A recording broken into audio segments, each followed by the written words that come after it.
औज़ुबिल्लाहिमिनश्शैतानिर्रजीम बिस्मिल्लाहिर्रहमानिर्रहीम। आज के दौर में अनेक देश ऐसे हैं जहां महिलाओं का अनुपात मर्दों से बहुत अधिक है। कई पूर्वी यूरोप के देश इस समस्या से पीड़ित हैं। आप YouTube पर वीडियो देख सकते हैं कि उन देशों में क्या हाल है, कैसे वहां की जवान लड़कियां हर मुमकिन कोशिश करती हैं कि किसी प्रकार की किसी युवक की नजरों में आ जाएं और वो उनसे शादी कर ले इससे पहले कि उनकी जवानी साथ छोड़ दे। ऐसे एक नहीं बल्कि असंख्य वीडियो आपको YouTube पर देखने को मिल जाएंगे, जिससे अंदाजा होता है कि ये समस्या कितनी बड़ी है। जरा दिल पर हाथ रखकर सोचिए, यदि जवान और सुंदर लड़कियों के लिए ये समस्या है कि कहीं वे बिना विवाह के ना रह जाएं, तो फिर विधवाओं से, जिन औरतों की उम्र कुछ अधिक हो गई है, जिनके पति ने उन्हें त्याग दिया है या जिनकी तलाक हो गई है, उनसे कौन शादी करेगा। इस्लाम क़यामत तक के लिए बनाया गया दीन है, क्योंकि इस्लामिक मान्यता के अनुसार अवतार मोहम्मद के बाद कानून की पुस्तक लेकर कोई अन्य अवतार आने वाला नहीं है। फिर इस्लाम इस ज्वलंत समस्या को कैसे नजरअंदाज कर सकता था, विशेषकर उस अरब समाज में जहां के भीषण रेगिस्तानी माहौल में युद्ध के कारण या सफर में मर्दों की औरतों से कहीं अधिक मौतें हो जाती थी और औरतों का मर्दों के मुकाबले में अनुपात ज्यादा हो जाता था। फिर युद्ध या सफर में या बीमारी के कारण मरने वाले मर्दों की विधवाओं की समस्या थी, जिसका हल निकालना था।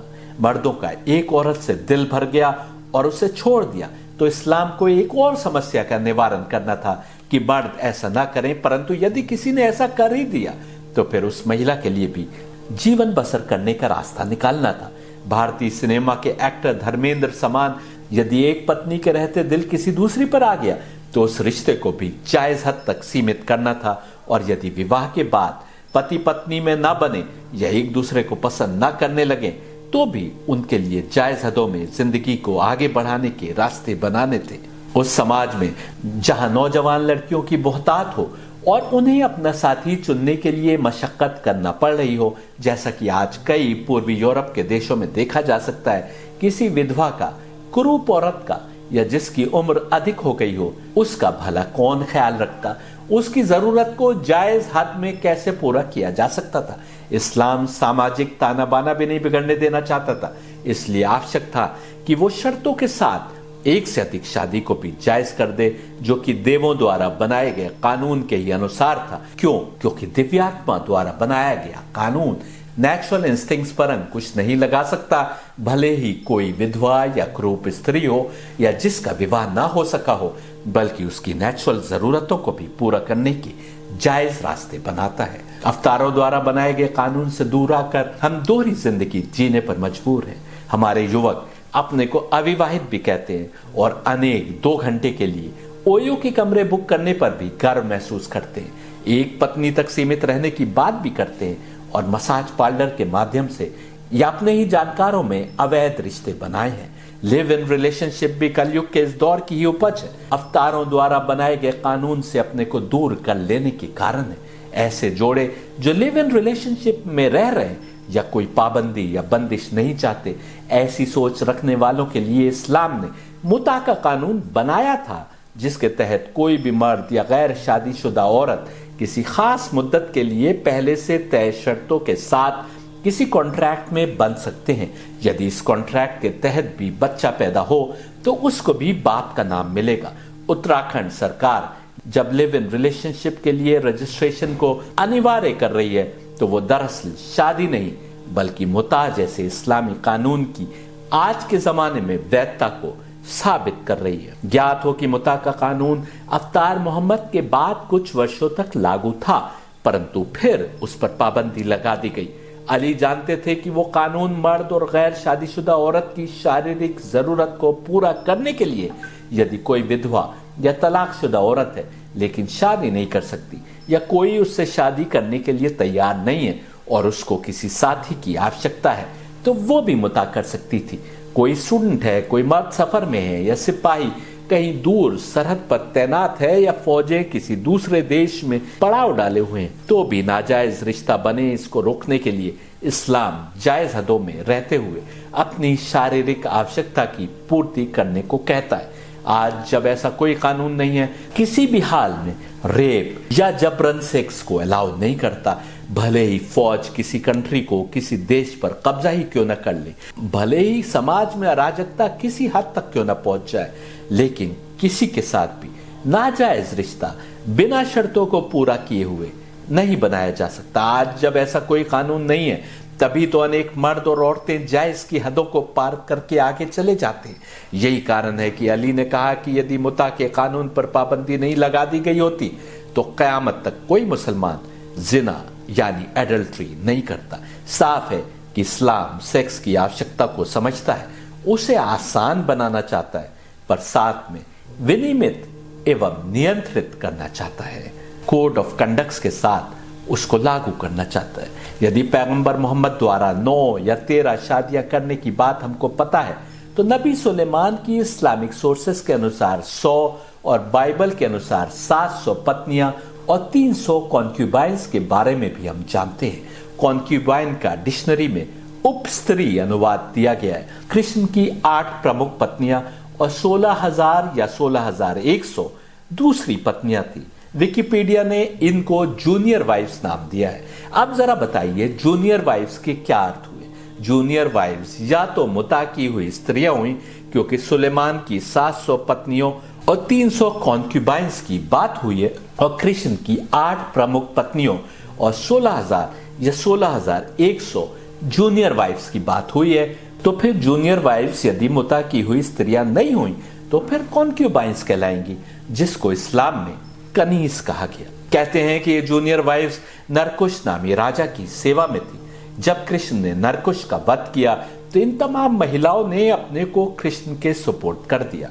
इनकी गरिमा बचाए रखने के लिए कृष्ण ने इन्हें जूनियर वाइफ्स के रूप में रख लिया। पर इसका यह अर्थ कतई नहीं है कि जूनियर वाइफ्स केवल महल के कामकाज के लिए थी। जहां इतनी अधिक पत्नियों का उल्लेख है, वहीं 8 पत्नियों से 80 पुत्रों और प्रत्येक 16,000 जूनियर वाइफ से 1 पुत्री और 10-10 पुत्रों तक का उल्लेख है। कहीं पर केवल 1 लाख से अधिक पुत्रों की बात लिखी है। इसका मतलब कि सभी जूनियर वाइफ्स भी, उनसे भी पुत्र और पुत्रियां पैदा हुई। याद रखने की बात यह है कि परमात्मा द्वारा बताए गए रास्ते से कोई संबंध बनाना ही उसको जायज करता है। पैगंबर मोहम्मद के देहांत के बाद मुसलमानों ने यदि मुता पर पाबंदी ना लगाई होती तो इस्लाम ने लिव इन रिलेशनशिप या फ्रेंडशिप के नाम पर बनने वाले फिजिकल रिश्तों को भी जायज करने का रास्ता बताया था। ठीक वैसे जैसे अब उत्तराखंड सरकार लिव इन रिलेशनशिप को रजिस्टर करने के लिए कानून लाई। अंतर बस ये है कि उत्तराखंड सरकार ने कोर्ट में रजिस्टर करने की बात की है, देवों के नाम पर रिश्ते जायज करने की बात भुला दी है। जो लोग इस्लाम पर आरोप लगाते हैं कि इसने शादी से बाहर रिश्ता बनाने वाले मर्द या औरत के लिए इतने सख्त कानून बनाए, वो भूल जाते हैं कि ये कानून तो मूसा के दौर से चले आ रहे थे और इस्लाम ने इनको और अधिक सख्त नहीं किया, बल्कि इनमें नरमी बरती है। अवतार मोहम्मद से पहले यदि पति अपनी पत्नी पर विश्वासघात का आरोप लगा देता था या कोई भी किसी नफरत या गुस्से के कारण किसी महिला पर किसी से शारीरिक रिश्ता बनाने का आरोप लगा देता था तो उसे पत्थर मारे जाते थे जब तक कि वो मर न जाए। इस्लाम ने अवैध संबंध साबित करने के लिए 4 बालिग गवाहों की शर्त लगा दी, यानी ये कि यदि 1 या 2 या 3 गवाह भी हैं तो सजा नहीं दी जा सकती। जरा सोचिए, 4 बालिग गवाहों को दिखाकर यदि कोई अवैध संबंध बना रहा है तो फिर उसे सोशल या मॉरल वैल्यूज की जरा भी परवाह नहीं है, तभी तो वो ऐसा कर रहा है। अन्यथा कौन अक्लमंद मर्द या औरत ऐसे हालात में अवैध रिश्ते बनाएगा कि 4 गवाह खड़े हो जाए। साफ है कि इस्लाम की नजर में सामाजिक ताना बाना बना रहे, इसकी बड़ी अहमियत है। जो गुनाह कर भी रहे हैं ये उनका निजी मामला है और अल्लाह की तरफ से, खुदा की तरफ से उनको इसकी सजा मिलेगी। परंतु यदि वे खुलेआम समाज से बेपरवाह होकर गुनाह कर रहे हैं तो वे अपनी बुराई को दूसरों तक पहुंचा रहे हैं, जिसके लिए उन्हें सजा मिलनी चाहिए, ताकि दूसरे भी डर कर उसी बुराई को अपनाने से परहेज करें। ये भी सोचिए कि यदि इस्लाम यहूदी और ईसाई दौर से चले आ रहे कानून को यूं ही रोक देता कि कोई अडल्ट्री करते पकड़ा जाए तो उसे मौत की सजा नहीं दी जाएगी, तो मैसेज ये जा सकता था कि इस्लाम अडल्ट्री का समर्थक है। लेकिन इस्लाम ने गवाहों की शर्त लगा दी, वो भी 4 गवाहों की। ये दरअसल सजा को समाप्त करने के बराबर ही था, सिवाय उन मर्द और औरतों के लिए जो समाज से बेपरवाह होकर खुलेआम अवैध रिश्ते बना रहे हो। इस्लाम यह भी जानता था कि जुल्मत यानी तमस इन्हीं दिव्यात्माओं द्वारा या परमात्मा द्वारा दिए गए कानूनों को तोड़वाने में लगी है। जमीन पर हमारी परीक्षा इतनी आसान भी नहीं है। दिव्यात्माएं यानी नूरानी रूहें यदि मार्गदर्शन करने में लगी हैं, तो जुल्मत यानी तमस हमें उस मार्ग से भटकाने में लगी है। यदि इंसान पूरी तरह दुनिया के लोभ और आकर्षण से निकलकर परमात्मा का ही हो जाए, तब तो वो मोक्ष पा ही लेगा, परंतु ये आसान भी नहीं है। विश्वामित्र मोक्ष के करीब हों तो भी जुल्मत यानी तमस उनको नीचे खींचने के लिए सेक्सुअल आकर्षण का प्रयोग करती है। परंतु अनेक लोग हैं जो गुनाह करते हैं परंतु पश्चाताप कर लेते, तौबा कर लेते। ऐसे में कुरान उन्हें भी माफ कर देने की बात कर रहा है। कुरान 39:53 कहता है, से oh my servants who have transgressed against themselves by sinning, do not despair of the mercy of Allah. Indeed, Allah forgives all sins. Indeed, it is He who is the forgiving, the merciful. यदि तुमने किसी को गुनाह करते देखा भी है, तो इस्लाम तुमको किसी और से उसकी बात करने की अनुमति नहीं देता। इसको गीबत कहा गया है। गीबत को अपने मृत भाई का मांस खाने के बराबर गुनाह बताया गया है। सोचो इसके पीछे क्या कारण हो सकता है। अल्लाह जानता है कि जिन लोगों को उसने मासूम यानी गुनाहों से पाक बनाया है, जैसा कि सूरह अहज़ाब 33:33 में बताया गया, उनके अतिरिक्त हर किसी पर तमस यानी जुल्मत अपने डोरे डालने में लगी है। वो उन पर ही अधिक शक्तियां और जोर लगाती है जिनके बारे में जानती है कि वे सीधे सच्चे मार्ग पर हैं या उस मार्ग पर आ सकते हैं। विश्वामित्र जैसे अनेक हैं जो मोक्ष के पथ पर अग्रसर थे, लेकिन तमस यानी जुल्मत ने एक सुंदर नर्तकी के माध्यम से या किसी और माध्यम से उन्हें नीचे खींच लिया। कोई कैसे खींच लिया जाता है, कोई कैसे, क्योंकि किसी में कोई कमजोरी है, किसी में कोई और। गुस्सा, ईगो, लालच, ईर्ष्या, दौलत की चाह, ताकत का नशा, कुर्सी का खिंचाव, इंद्रियों का आकर्षण, ऐसी अनेक कमजोरियां हैं जिनके माध्यम से तमस यानी जुल्मत हमको दुनिया की ओर और फिर अपनी ओर खींच लेती है। इस्लाम तुम में से हर किसी के गुनाह छिपाने को कहता है, इसलिए कि वो जानता है कि तमस यानी जुल्मत उतनी ही ताकतवर और शक्तिशाली है जितनी हिदायत की ताकत। मुमकिन है कि जिसने किसी कमजोर लम्हे में कोई गुनाह किया हो और उस गुनाह पर उसे पश्चाताप हो, उसने तौबा कर ली हो, और जिस समय तुम उसके गुनाह को दूसरों को बता रहे हो, उसका रब उसके गुनाह को माफ भी कर चुका हो, जैसा कि कुरान की आयत से जाहिर है, क्योंकि वो माफ करने वालों में भी सबसे बड़ा है, रहम करने वालों में भी सबसे बड़ा है, हमको चाहने वालों में भी सबसे बड़ा है, और वही परीक्षा हेतु तमस यानी जुल्मत का बनाने वाला है, इसलिए जानता है कि वो कैसे कैसे डोरे डालती है। गीबत को बड़ा गुनाह बताने का एक और कारण भी है। इस्लाम के अनुसार कुछ गुनाहों की सजा उस समय तक नहीं दी जा सकती जब तक 4 लोग उस गुनाह की गवाही ना दे दें। ऐसा इसलिए क्योंकि इस्लाम जानता है कि हर आम इंसान कमजोरी के पलों से गुजरता है। यदि किसी ने कोई गुनाह किया और तुमको उसकी खबर है, तो भी इस्लाम अपने अनुयायियों को दूसरों तक उस बुराई को पहुंचाने से रोकता है। जहां बुराई हुई वहीं उसको दफन कर दो। उस इंसान को उसके हाल पर छोड़ देना चाहिए जब तक कि गवाही देने को 4 गवाह सामने ना आ जाएं, यानी जब तक कि वो समाज में खुलकर बुराई न कर रहा हो।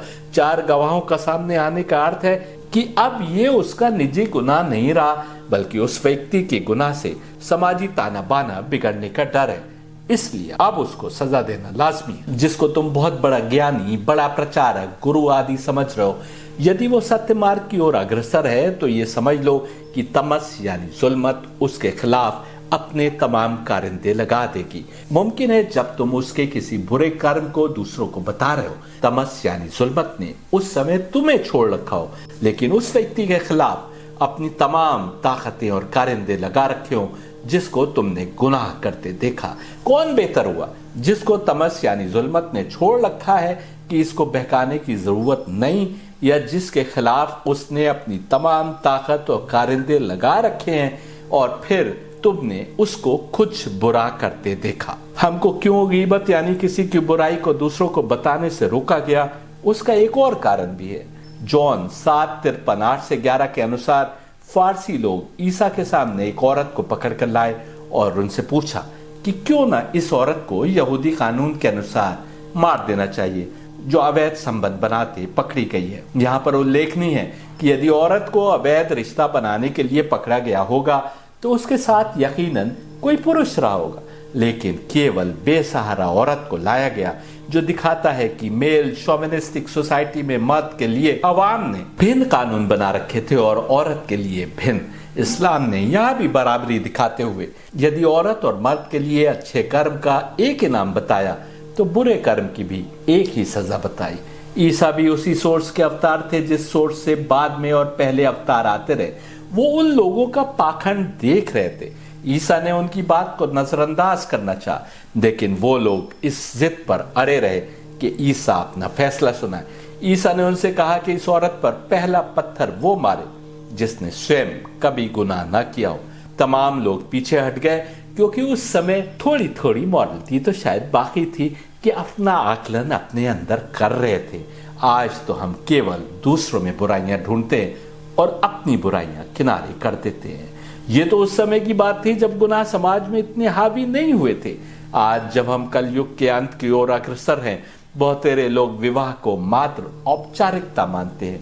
निचली और ऊपरी सोसाइटी में रिश्तों की पाकदामनी कम से कम होती जा रही और कई लोग चेस्टिटी, लॉयल्टी, पतिव्रता आदि शब्दों को मिडिल क्लास सिंड्रोम नाम देते हैं।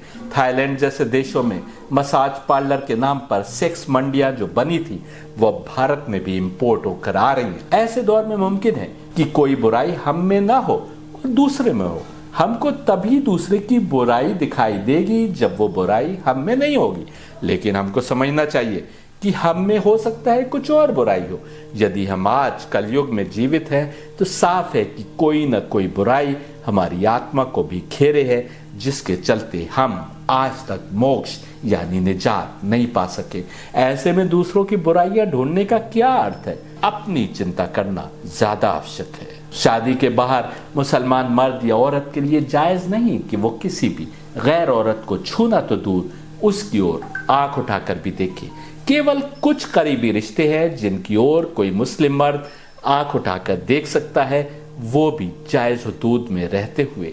जो लोग मुसलमानों पर लव जिहाद का आरोप लगाते हैं वे भूल जाते हैं कि इस्लाम तो उस औरत को छूना तो दूर उसकी ओर आंख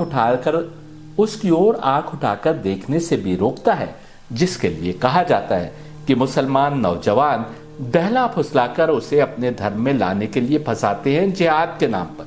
यदि मुसलमान इस्लाम पर चल रहे होते तो उन युवतियों की ओर देख भी नहीं रहे होते जिनको बहला फुसलाकर शादी करने का उन पर इल्जाम लगता है। कोई भी इस्लामी कानून किसी भी हाल में किसी गैर औरत की ओर, चाहे वो मुस्लिम हो या किसी दूसरे धर्म की, मुसलमान को निगाह उठाकर देखने की इजाजत नहीं देता, और यदि निगाह पड़ गई तो दूसरी निगाह डालना जायज नहीं करता। यह कुरान का फरमान है। फिर यदि कोई मुसलमान युवक किसी भी युवती से भले ही किसी भी धर्म पर चलने वाली क्यों ना हो प्रेम के बंधन में बनता है या रोमांस करता है या लिव इन रिलेशनशिप में दाखिल होता है तो वो इस्लाम के कानून को पहले ही तोड़ चुका है और उसको तोड़कर ही ऐसा कर रहा होता है। कानून तोड़कर जिहाद कैसा? जिहाद तो इस्लाम के कानून के अधीन रहते हुए अपनी आत्मा को पाक करते जाने का नाम है कि आत्मा पाकीज़गी की उस बुलंदी पर पहुंचते हुए शरीर त्यागे जो साबिकून यानी आगे बढ़ जाने वाले यानी निजात याफ्ताओं का लेवल है, मोक्ष पाने वालों यानी सैल्वेशन पाने वालों का लेवल है।